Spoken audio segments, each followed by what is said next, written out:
আসসালামু আলাইকুম, স্বাগত জানাচ্ছি RTVর রাতের সংবাদে। আপনাদের সঙ্গে আছি আমি ফারজানা তানি। 133টি অধ্যাদেশ নিয়ে যাচাই বাছাই শেষ হয়েছে। আগামী 9 তারিখের মধ্যে পাশ করার চেষ্টা চলছে বলে জানিয়েছেন জাতীয় সংসদের চিফ হুইপ নুরুল ইসলাম মনি। তিনি বলেন, যেসব অধ্যাদেশ উত্থাপিত হবে না সেগুলো বাতিল হয়ে যাবে। ত্রয়োদশ জাতীয় সংসদের প্রথম অধিবেশনের 7ম বৈঠক শেষে তিনি এসব কথা জানান। 1 মাসের মধ্যে সব অধ্যাদেশ অনুমোদন করার নিয়ম, তবে স্পিকারের বিশেষ আদেশে এর পরেও এ নিয়ে আলোচনা হতে পারে বলে জানান হুইপ।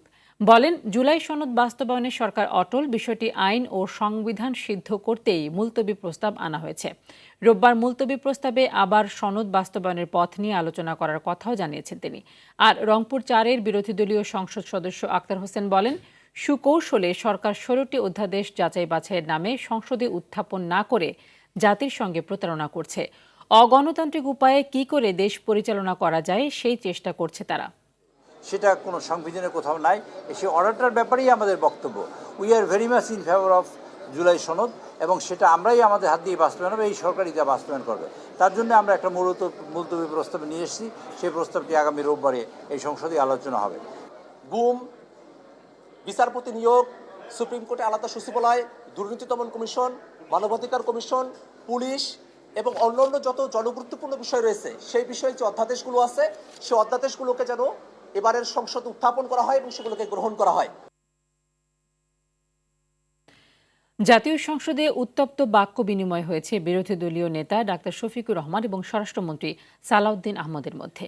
স্বরাষ্ট্রমন্ত্রী সত্যকে মিথ্যা বানাতে দক্ষ বলে কটাক্ষ করেছেন বিরোধী দলীয় নেতা, আর মিথ্যা শব্দটিকে অসংসদীয় আখ্যা দিয়ে তার সংসদের কার্যবিবরণী থেকে বাদ দেওয়ার দাবি জানিয়েছেন স্বরাষ্ট্রমন্ত্রী। বৃহস্পতিবার সংসদের প্রথম অধিবেশনের 7ম দিনে পয়েন্ট অব অর্ডারে দাঁড়িয়ে পাল্টাপাল্টি এই বক্তব্য দেন তারা। এ সময় আগের দিনের বিষয়টি নতুন করে সংসদে না তোলার আহ্বান জানান স্পিকার। বুধবার বিরোধী দলীয় নেতার মুলতবি প্রস্তাবে কোনো সিদ্ধান্ত না আসার প্রতিবাদ জানিয়ে ওয়াক আউট করে বিরোধী দল।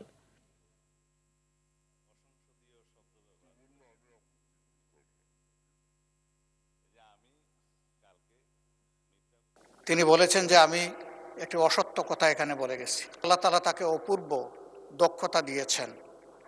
জাস্ট বোতলটা পরিবর্তন করে ম্যাটেরিয়ালসটা ঠিক রেখে তিনি সত্যকে মিথ্যা হিসাবে এবং মিথ্যাকে সত্য হিসাবে চমৎকারভাবে পরিবেশন করতে পারেন। বিরোধী দলীয় নেতা দুইটা অসংসদীয় শব্দ ব্যবহার করেছেন, সেটা হচ্ছে মিথ্যা। এটা অসত্য বললে আমি আপত্তি করতাম না, যে আমি কালকে মিথ্যা বলেছি বয়ান।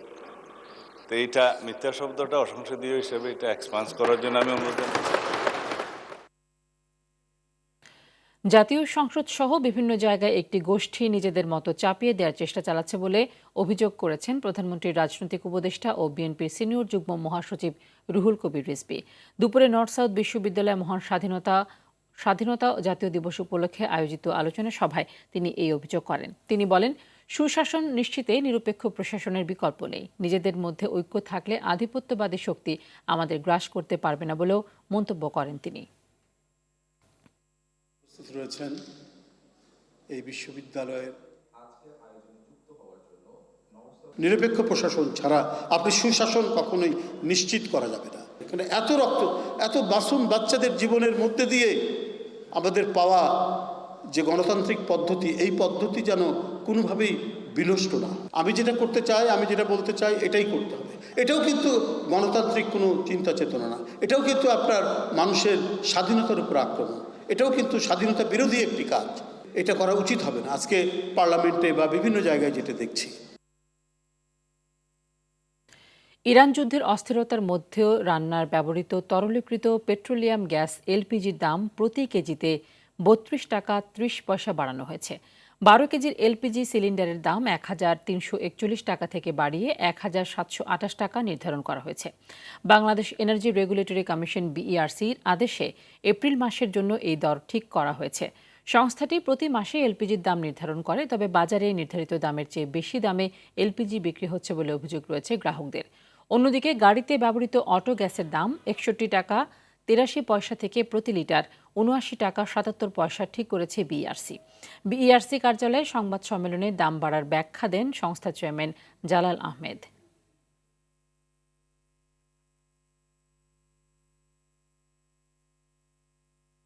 12 কেজি সিলিন্ডারের মূল্য মার্চ মাসে ছিল 1341 টাকা, যেটি এপ্রিল মাসে হবে 1728 টাকা, 1728 টাকা, অর্থাৎ প্রতি 12 কেজিতে এখানে বেড়েছে 387 টাকা।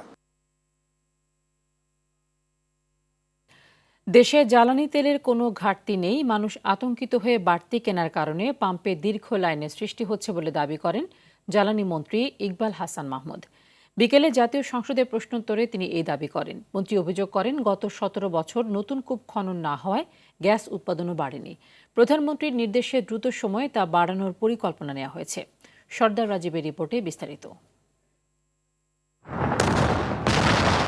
মধ্যপ্রাচ্যের যুদ্ধে পুড়ছে বিশ্ব জ্বালানির বাজার, তার প্রভাব থেকে বাদ যায়নি বাংলাদেশও। জ্বালানি সংকটে দেশের পাম্পগুলোতে চলছে দীর্ঘ লাইন। প্রতিকার পেতে সংসদ অধিবেশনেও ক্ষোভ ঝাড়ছেন জনপ্রতিনিধিরা। কুমিল্লা 4 আসনের সংসদ সদস্য হাসনাত আবদুল্লাহ অভিযোগ করে বলেন, জ্বালানি সংকটে পাম্পগুলো বন্ধ হয়ে গেলেও বিষয়টি এড়িয়ে যাচ্ছেন মন্ত্রীরা। পরে তার প্রতিবাদ জানান পানি সম্পদ মন্ত্রী শহীদ উদ্দিন চৌধুরী আনি। রাস্তাতে লাইনের গাড়ির দীর্ঘ সারি এবং আমরা বারবার করে দেখতে পাচ্ছি যে সবাই প্রত্যাশিত সেবা পাচ্ছে না, এবং কিন্তু দুঃখজনক বিষয় সরকার এই বিষয়টি এড়িয়ে যাচ্ছে। তো উনি বলেছেন মন্ত্রীরা পাশ কাটিয়ে যাচ্ছেন, সুতরাং এই বক্তব্যটি নিয়ে এক্সপান্স করবেন আমি আপনার দৃষ্টি আকর্ষণ করছি মাননীয় স্পিকার। বিদ্যুৎ ও জ্বালানি মন্ত্রী বলেন, দেশের বর্তমান পরিস্থিতিতে চাহিদা অনুযায়ী বিদ্যুতের কোনো ঘাটতি নেই। জ্বালানি তেল সরবরাহ স্বাভাবিক রাখতে সব ধরনের পদক্ষেপ নেওয়া হয়েছে। আমরা একটা পরিকল্পনা নিয়েছি, পরিকল্পনাটা বাস্তবায়ন করতে সময় লাগবে। আর বিদ্যুতের আমার মনে হয় না যে উত্তর এলাকাতে কোনো বিদ্যুৎ যায়, বিদ্যুৎ সঠিক সাপ্লাই করা হয়। নতুন করে আবাসিকে গ্যাস দেওয়া হবে না জানিয়ে মন্ত্রী বলেন, এলপি গ্যাসের অস্থিরতা দূর করতে দেশে সরকারিভাবেও সিলিন্ডার সরবরাহের পরিকল্পনা নেওয়া হয়েছে। আপাতত আমরা গ্যাস ফিল্ড থেকে কোনো গ্যাস বাড়িতে দিচ্ছি না। এটা মোটামুটি আমরা শিল্প কারখানায় দেওয়ার চেষ্টা করছি বেশি। যখন বাড়িতে যাওয়ার পরিকল্পনা হবে তখন আমরা দেব। বিদ্যুৎ ও জ্বালানি ব্যবহারে নাগরিকদের সাশ্রয়ী হওয়ার আহ্বান জানান বিদ্যুৎ ও জ্বালানি মন্ত্রী ইকবাল হাসান মাহমুদ। লাইন রক্ষণাবেক্ষণ right of the way. Sardar Rajib, RTV, Dhaka. রাজধানীর পেট্রোল পাম্পগুলোতে দেখা দিয়েছে তেলের তীব্র সংকট। কোথাও সীমিত সরবরাহ থাকলেও অধিকাংশ পাম্পে দীর্ঘ লাইনে দাঁড়িয়ে থেকেও প্রয়োজন মতো তেল পাচ্ছেন না গ্রাহকরা। এতে চরম ভোগান্তিতে পড়েছেন পরিবহন চালকরা। এদিকে বৃহস্পতিবার সচিবালয়ে জ্বালানি পরিস্থিতি নিয়ে সংবাদ সম্মেলনে জ্বালানি বিভাগের মুখপাত্র বলেন, দেশে জ্বালানির কোনো সংকট নেই, এপ্রিল মাস পুরোপুরি নিরাপদ। হাসান মাহমুদের রিপোর্ট। রাজধানী জুড়ে জ্বালানি তেলের তীব্র সংকট দেখা দিয়েছে, ফলে পাম্পগুলোতে দীর্ঘ লাইনে চালকদের ভোগান্তি পৌঁছেছে চরমে। অনেকেই ঘন্টার পর ঘন্টা অপেক্ষা করেও ফিরতে হচ্ছে তেল ছাড়া। পাম্প মালিকদের দাবি, তেলের সরবরাহ পর্যাপ্ত নেই। অতিরিক্ত চাহিদা ও প্রয়োজনের চেয়ে বেশি মজুদের কারণেই এই পরিস্থিতি তৈরি হয়েছে। আগে তেল দিত আপনার, যে তেল লাগতো আপনার 3 গাড়ি, এখানে তেল দেয় 1 গাড়ির কম, তাহলে পাম্প চলবে কেমনে? যেখানে তেল লাগতো আপনার 25 থেকে 30 হাজার লিটার, সেখানে তেল দেয় 9,000 লিটার। 5 জন আগেই তেল শেষ হয়ে গেছে, এরপর তেল নিতে পারিনি। ফাইনালি আজকে আবার সকাল 8টা থেকে এখানে আসছি। সরকার তো বলছে যে তেলের কোনো সংকট নাই, কিন্তু এটা কেন বন্ধ রাখতেছে আর কেন দিচ্ছে না, এটা তো বুঝতেছে না কেউ। অন্যদিকে সচিবালয়ে জ্বালানি পরিস্থিতি নিয়ে সংবাদ সম্মেলনে জানানো হয়, কৃষকদের ডিজেল সরবরাহ নিশ্চিত করার নির্দেশ দিয়েছেন জ্বালানি মন্ত্রী। যে কৃষক ডিজেল চাইবে তাকে যাতে এটা প্রদান করা হয়, এটা এনশিওর করা হচ্ছে। বৈশ্বিক সংকট মোকাবেলা করতে গেলে সামগ্রিক দৃষ্টিভঙ্গিতে আসলে আমাদেরকে সিদ্ধান্ত নিতে হবে। জ্বালানিতে কোনো সংকট নেই। এখন পর্যন্ত সারা দেশে অবৈধভাবে মজুত রাখা 3,72,388 লিটার জ্বালানি তেল উদ্ধার করা হয়েছে। ডিজেল উদ্ধার হয়েছে 2,71,374 লিটার, অকটেন উদ্ধার হয়েছে 30,960 লিটার, আর পেট্রোল উদ্ধার হয়েছে 70,054 লিটার। সব মিলে 3,72,388 লিটার জ্বালানি পণ্য উদ্ধার করা হয়েছে। তিনি জানান, ইরান হরমুজ প্রণালী দিয়ে 6টি জাহাজ ছেড়েছে, তার মধ্যে একটি অপরিশোধিত তেলের জাহাজ রয়েছে। ক্রুড অয়েলটা চলে আসলে আমার eastern refineries very much okay. Hasan Mahmud, RTV, Dhaka. দেশ জুড়ে চলছে জ্বালানি তেলের সংকট। তেল না পেয়ে ক্ষোভ জানান চালক সহ সংশ্লিষ্টরা। তবে সরবরাহ স্বাভাবিক রয়েছে দাবি করে বিভিন্ন স্থানে অবৈধ মজুদের বিরুদ্ধে অভিযান চালাচ্ছে প্রশাসন। তেল উদ্ধারের পাশাপাশি করা হচ্ছে জরিমানাও। জেলা প্রতিনিধিদের তথ্য ও চিত্র আরও জানাচ্ছেন নাদিরা সুলতানা। দীর্ঘ লাইনে দাঁড়িয়ে থেকেও ময়মনসিংহের পাম্পগুলোতে চাহিদা মতো তেল পাচ্ছেন না চালকরা। আর অপ্রীতিকর পরিস্থিতি সামাল দিতে রয়েছে পুলিশও। একটা তো ডিরেকশন সরকার কি দেয় আর মাঠে কি ফলে তার তো কোনো কথার কোনো মিল পাইতেছি না। নেত্রকোনার পাম্পগুলোতেও জ্বালানি তেলের সংকট দেখা দিয়েছে। এতে তেল না পেয়ে ক্ষোভ জানান চালকরা। এতক্ষণ তেল ছিল ওইখানে পিছনে কি ঝগড়া লাগছে, ঝগড়া লাগার পরে বলে তেল নাই। তেল সংকটের প্রভাব পড়তে শুরু করেছে দিনাজপুরের হিলি স্থলবন্দরে। পণ্য পরিবহনের ট্রাক ভাড়া 1 লাফে 3 থেকে 7,000 টাকা পর্যন্ত বাড়িয়েছেন ব্যবসায়ীরা। দিন শেষে আমরা 200 টাকা তেল পাই, তাহলে এতক্ষণ 2 ঘন্টা 4 ঘন্টা বা 5 ঘন্টা ওয়েট করার মানে হয় না। জানি না কখন তেল পাবো আর এই ভোগান্তির শেষ কবে হবে। এখন উপজেলা প্রশাসন দিচ্ছে, উপজেলা প্রশাসন শেষ হওয়ার পর নাকি আমাদের অবস্থা। বরগুনার পাথরঘাটায় তেল সংকটে সাগরে যেতে পারছে না মাছ ধরার ট্রলার। এতে বিপাকে পড়েছেন জেলে ও ট্রলার মালিকরা। ঝিনাইদহের কালীগঞ্জে তেল না পেয়ে উপজেলা প্রশাসকের কার্যালয় ঘেরাও করে বিক্ষোভ করেছে এসআর সমিতি। পাবনার ঈশ্বরদীতে লাইসেন্সবিহীন পাম্পে মজুদ রাখা 13,500 লিটার জ্বালানি তেল উদ্ধার করেছে প্রশাসন। এ সময় 10,000 টাকা জরিমানা করা হয়েছে।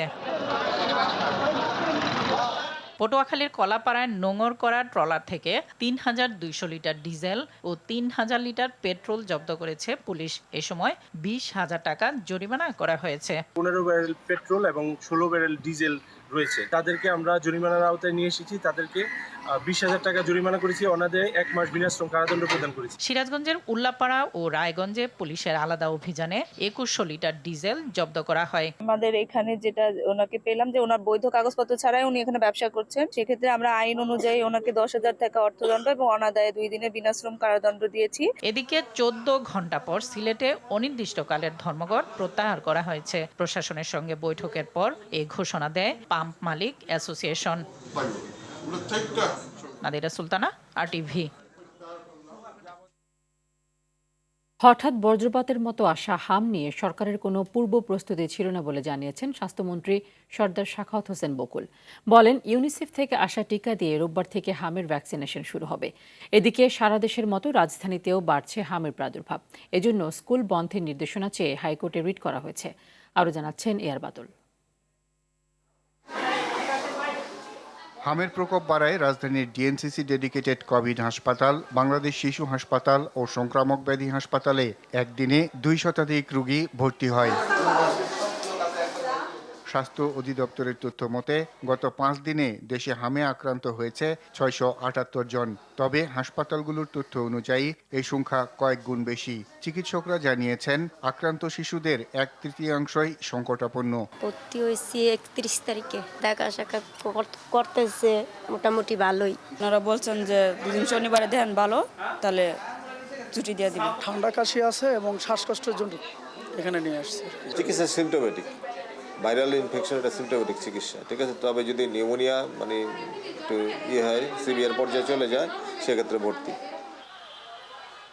দেশের বিভিন্ন জেলায় বেড়েছে হামের প্রকোপ। ময়মনসিংহ মেডিকেল কলেজ হাসপাতালে একদিনে আরও 26 জন রোগী ভর্তি হয়েছেন। এ নিয়ে মোট ভর্তি 172 জনের মধ্যে 5 শিশুর মৃত্যু হয়েছে। ফরিদপুরে 7 মাস বয়সী এক শিশুর মৃত্যু হয়েছে। পটুয়াখালীতে একদিনে ভর্তি হয়েছে 21, ভোলায় 11 ও নেত্রকোনায় 7 শিশু হাসপাতালে ভর্তি হয়েছে। মাদারীপুরে 1 সপ্তাহে 15 শিশু আক্রান্ত হয়েছে। দেশে হামের কারণে 47 শিশুর মৃত্যুর ঘটনায় উচ্চ পর্যায়ের তদন্ত কমিটি গঠন চেয়ে হাইকোর্টে রিট করা হয়েছে। একই সঙ্গে হামের প্রকোপ না কমা পর্যন্ত স্কুল বন্ধ রাখার নির্দেশনাও চাওয়া হয়। এর আগে বুধবার 24 ঘন্টার মধ্যে দেশে শিশুদের হামের টিকা ব্যবস্থা করতে সরকারকে আইনি নোটিশ পাঠানো হয়। বাচ্চাদের ইস্যুটা আমার মনে হয় খুব সিরিয়াসলি দেখা উচিত এবং এই কারণে আমি কোর্টের কাছে একটা ডিরেকশন চাচ্ছি, যাতে until and unless the matter is resolved regarding the vaccine issue, ততদিন যেন স্কুলের একটা সমসাময়িক বন্ধ দেওয়া হয়। বাংলাদেশ শিশু হাসপাতাল ইনস্টিটিউটে বাবল সিপ্যাপের প্রশিক্ষণ উদ্বোধনীতে স্বাস্থ্যমন্ত্রী বলেন, হঠাৎ আসা হাম নিয়ে সরকারের আগাম প্রস্তুতি না থাকলেও মোকাবেলায় সরকার কাজ করছে। সরকারের পক্ষ থেকে আমাদের সীমিত সম্পদের ভিতরে আমরা আপ্রাণ চেষ্টা করে যাচ্ছি এটাকে মোকাবেলা করার জন্য। আমরা আগামী রবিবার থেকে সারা বাংলাদেশে আমরা ভ্যাকসিন চালু করতেছি। AR বাদল, RTV, ঢাকা। জুলাই গণ অভ্যুত্থানে মানবতাবিরোধী অপরাধ ও চট্টগ্রামের ছাত্রদল নেতা ওয়াসিম সহ ১৩ জনকে হত্যার অভিযোগে সাবেক পররাষ্ট্রমন্ত্রী হাসান মাহমুদ সহ ২২ জনের বিরুদ্ধে প্রসিকিউশনের কাছে প্রতিবেদন জমা দিয়েছে তদন্ত সংস্থা। দুপুরে নিজ কার্যালয়ে আন্তর্জাতিক অপরাধ ট্রাইব্যুনালের চিফ প্রসিকিউটর মোহাম্মদ আমিনুল ইসলাম প্রতিবেদনটি যাচাই বাছাই শেষে আগামী ১২ এপ্রিল ট্রাইব্যুনালে দাখিল করার কথা জানান। এদিকে ক্ষমতাচ্যুত দণ্ডিত পলাতক সাবেক প্রধানমন্ত্রী শেখ হাসিনার পক্ষে আইন সেবাদানকারী ব্রিটিশ প্রতিষ্ঠানের চিঠির বিষয়ে অবগত নয় বলে ট্রাইব্যুনাল এবং এর কোনো আইনি ভিত্তিও নেই বলেও মন্তব্য করেন চিফ প্রসিকিউটর। আসলে আপনারা যে কি চিঠি এই রিপোর্টটি আবারও আমরা ইনভেস্টিগেটিং অফিসারের কাছে পাঠিয়েছিলাম। আমাদের কিছু কিছু কোয়েরি ছিল, সেগুলো দেখে আমাদেরকে রিপোর্টটি আবার ফ্রেশ দাখিল করার জন্য আমরা বলেছিলাম। রিপোর্টটি দাখিল হয়েছে এবং আমরা আশা করছি যে সম্ভবত ১২ তারিখে এটা ডেট আছে, ১২ তারিখে আমরা ফর্মাল চার্জ দাখিল করব। রাজধানীর বিভিন্ন এলাকার ফুটপাত এবং সড়ক দখলমুক্ত করতে অভিযান চালিয়েছে ঢাকা মহানগর পুলিশ।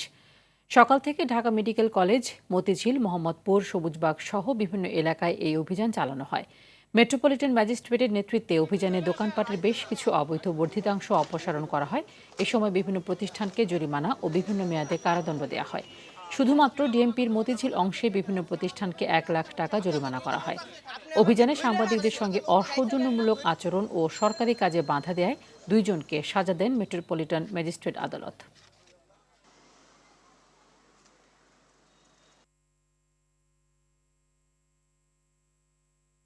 প্রায় ২০টির মতো মামলা করেছি এবং এতে ১ লক্ষ টাকা জরিমানা করেছি এবং একজন সরকারি কাজে বাধা দেওয়ার কারণে তাকে ৩ দিনের বিনাশ্রম কারাদণ্ড দিয়েছি।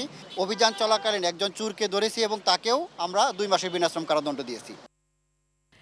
চলতি বছরের প্রথম প্রান্তিকে গত ৩ মাসে সর্বোচ্চ লেনদেনের নতুন রেকর্ড গড়েছে দেশের শীর্ষ মোবাইল আর্থিক সেবা নগদ। শেষ হওয়া এই প্রান্তিকে প্রতিষ্ঠানটি ১,১১,৩৫৫ কোটি ৩২ লাখ টাকার বেশি লেনদেন করেছে, যা আগের বছরের একই সময়ের তুলনায় ২০.৯৭% বেশি। লেনদেনের এই নতুন রেকর্ড গড়তে গিয়ে জানুয়ারি থেকে মার্চ প্রান্তিকে বেশ কিছু নতুন মাইলফলকও অর্জন করেছে নগদ। নগদের এমন প্রবৃদ্ধি ও লেনদেনের ইতিবাচক ধারার বিষয়ে নগদ প্রশাসক মোহাম্মদ মোতাসিব বিল্লাহ বলেন, দেশে বিদ্যমান মোবাইল আর্থিক সেবাগুলোর মধ্যে নগদ এখনও সবচেয়ে কম টাকায় ক্যাশ আউট করার সুযোগ দিচ্ছে। পাল্টাপাল্টি হুমকি আর হামলার মধ্যে চরম উত্তেজনা বিরাজ করছে মধ্যপ্রাচ্যে। তেহরানের শতাব্দী প্রাচীন চিকিৎসা গবেষণা কেন্দ্রে ব্যাপক ক্ষয়ক্ষতি হয়েছে। গত ২৪ ঘণ্টায় লেবাননে হিজবুল্লাহর ৪০ সদস্যকে হত্যার দাবি করেছে ইসরায়েল। আগামীতে ইরানের ওপর কঠোর আঘাত হানার যে হুমকি দেন মার্কিন প্রেসিডেন্ট ডোনাল্ড ট্রাম্প, জবাবে ইরানও ব্যাপক হামলার হুঁশিয়ারি দিয়েছে। বিস্তারিত জানাচ্ছেন আব্দুল মালেক।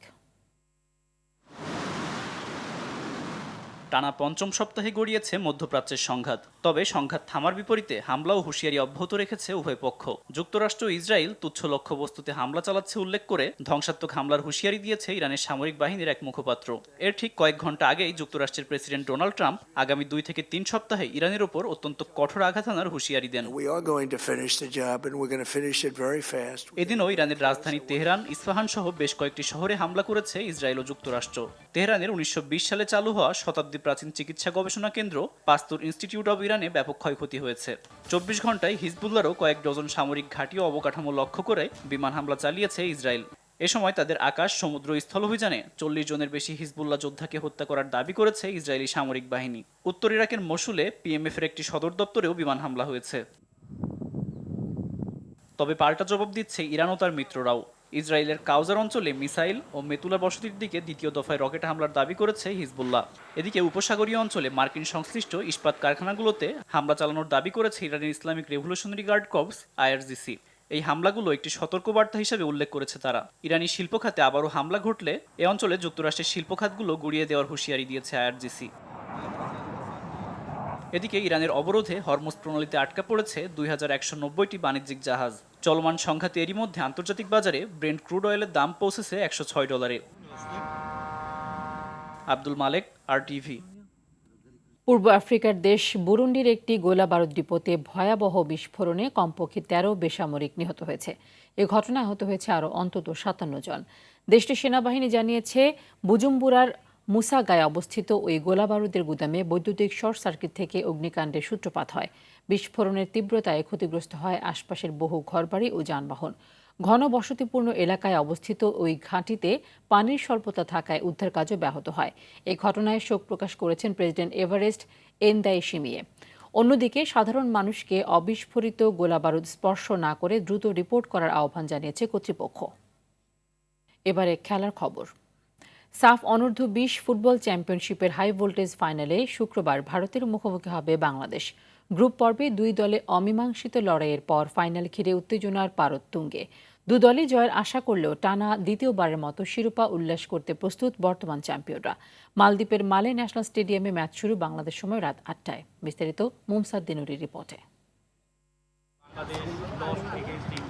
সাম্প্রতিক সময়ে জাতীয় দল ও বয়সভিত্তিক পর্যায়ে বাংলাদেশ ভারত দুই দলের মুখোমুখি লড়াইয়ের ম্যাচগুলো ছিল উত্তেজনায় ঠাসা, যার মধ্যে এই টুর্নামেন্টের গ্রুপ পর্বে ১-১ ড্র রয়েছে। তাই যুব পর্যায়ের সাফ শ্রেষ্ঠত্ব নির্ধারণী এই ম্যাচটিও ভক্তদের জন্য আরও একটি রোমাঞ্চের উপলক্ষ। সেমির লড়াইয়ে নেপালকে ১-০ গোলে হারিয়ে ফাইনালে টিকিট কাটে লাল সবুজের জার্সিধারীরা। অন্যদিকে দ্বিতীয় সেমিতে ভুটানের বিপক্ষে ভারত ছিল আরও নির্দয়, যেখানে তুলনামূলক দুর্বল ভুটানের বিপক্ষে তাদের জয় ৫-০ গোলের। তবে ফাইনালে ভারতকে হারিয়ে শিরোপা জয়ের ব্যাপারে আত্মবিশ্বাসী মার্ক কক্সের শিষ্যরা। ভারতের এগেনস্টে সবসময় খেলতে ভালো লাগে এবং ওদের হারায় আমরা ট্রফি নিয়ে দেশে আসতে চাই। আমরা প্রস্তুত। আমি আগেই কোনো কিছু বলতে চাই না, আমি ট্রফির পরে সবকিছু বলবো। ভারতকে হারাতে হলে ওমাং দোদুম, বিশাল যাদব, রোহেন সিংদের প্রতি আলাদা নজর রাখতে হবে বাংলাদেশকে। লড়াইটা যে সহজ হবে না সেটি মনে করিয়ে দিলেন হেড কোচ মার্ক কক্সও। ভারত শক্তিশালী প্রতিপক্ষ, তাদের বেশ কিছু দুর্দান্ত খেলোয়াড় রয়েছে এবং তাদের কোচিং স্টাফও অনেক উঁচু মানের। তবে আমরা এখানে শিরোপা জয়ের জন্য এসেছি এবং সেটা আমরা ৯০ মিনিটের ভেতরেই জিততে চাই। বাংলাদেশ শিবিরে বাড়তি আত্মবিশ্বাস, যুক্তরাষ্ট্রে বেড়ে ওঠা উইঙ্গার রোনান সুলিভানের টুর্নামেন্ট জুড়ে দারুণ পারফরমেন্স। অন্যদিকে প্রথমবারের মতো শুরুর একাদশে দেখা যেতে পারে রোনানের ভাই ডেকলান সুলিভানকেও। মুমসাদ দিনুরি, RTV। জয় দিয়ে হকি এশিয়ান গেমসের বাছাইয়ে শুভ সূচনা বাংলাদেশের। প্রথম ম্যাচে চাইনিজ তাইপেকে ৪-৩ গোলের ব্যবধানে হারিয়েছে বাংলাদেশ। থাইল্যান্ডে এই দিন ম্যাচের ৪ মিনিটে চি হুসেনের গোলে এগিয়ে যায় তাইপে। তবে প্রথম কোয়ার্টারে শেষ মিনিটে পেনাল্টি কর্নার থেকে বাংলাদেশকে সমতায় ফেরান আশরাফুল। দ্বিতীয় কোয়ার্টারের শুরুতেই লিড নেয় লাল সবুজের প্রতিনিধিরা। ২-১ গোলে এগিয়ে থেকে বাংলাদেশ ড্রেসিং রুমে ফেরে। এরপর তৃতীয় কোয়ার্টারে আমিরুলের গোলে ৩-১ স্কোর লাইনে শেষ হয়। শেষ কোয়ার্টারে ৫৯ মিনিটে দিন ইসলামের গোলে লিড বাড়ায় আমিরুলরা। এরপর ২ গোল করেও হার এড়াতে পারেনি তাইপে। তাতে জয় নিয়ে মাঠ ছাড়ে লাল সবুজের প্রতিনিধিরা। পরবর্তী ম্যাচে আগামীকাল শ্রীলঙ্কার মুখোমুখি হবে বাংলাদেশ।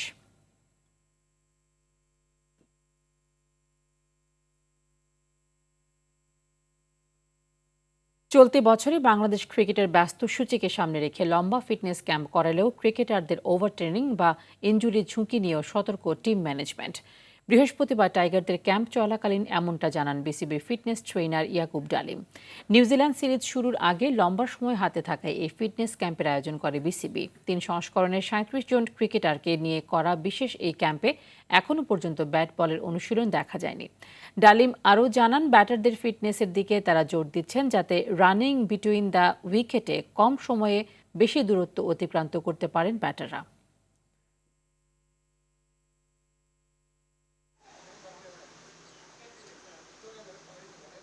কোচদের রিকমেন্ডেশনের মাধ্যমে আমরা একটা উইন্ডো বের করেছি, যাতে করে একটা সপ্তাহ যেন আমরা স্পেসিফিক বা ডেডিকেটেডভাবে আমরা ফিটনেসের জন্য কাজ করতে পারি। সো এইভাবে যদি তারা কাজ করতে পারে তাদের ফিটনেস লেভেলটা অনেক হাই থাকবে।